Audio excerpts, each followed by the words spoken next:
3 Republican primaries up, 3 Republican primaries down. And far from locking this thing up, Trump's fortunes are actually getting worse for him. Here's exactly what I mean.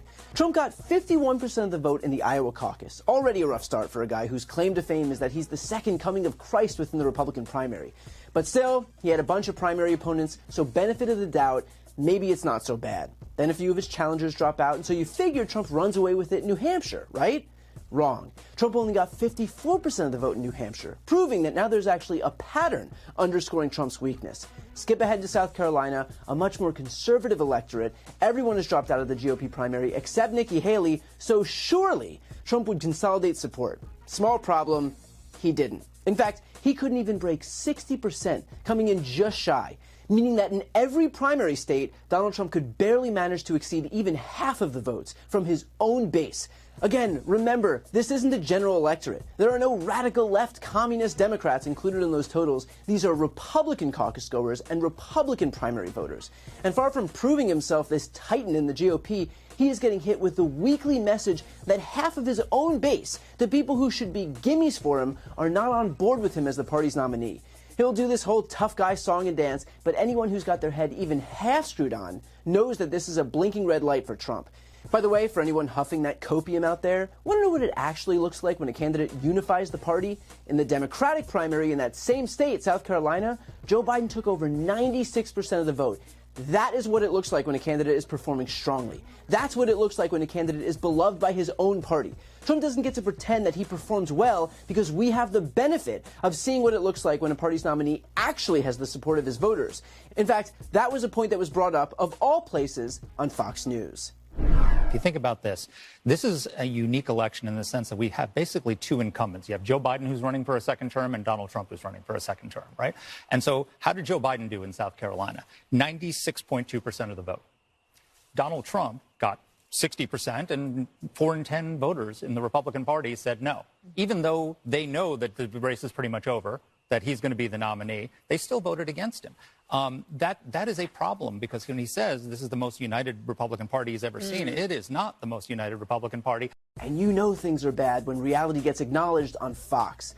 But oh, it gets worse. Because of those 40% of South Carolina Republicans who chose Haley, 59% of them said that they wouldn't vote for Trump if he became the nominee.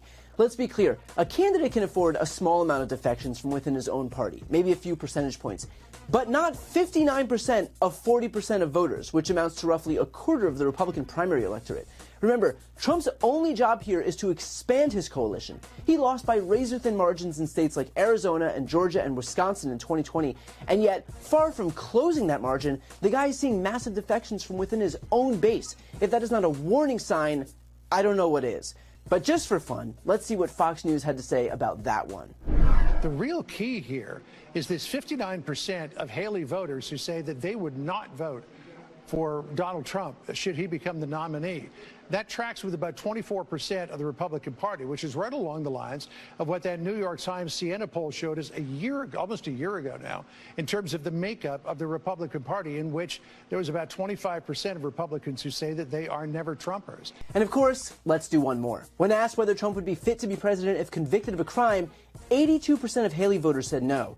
82%. Again, a familiar pattern. After the Iowa caucus, 31% of Republican Iowa caucus goers said no. And in New Hampshire, 42% said no. And sure, that's just hypothetical for now. The guy is contending with 4 prosecutions and 91 criminal charges. And I would bet my last dollar that he is going to be convicted.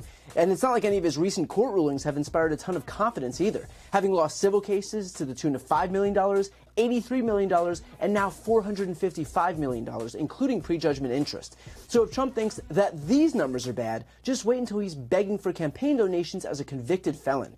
And look, I can already hear the pushback. Donald Trump is going to win every primary contest in every state, and he'll be the nominee. And I agree. But there is a big difference between limping your way through the nominating contest and actually garnering enough votes to win in November. Trump is doing the former, he is not doing the latter.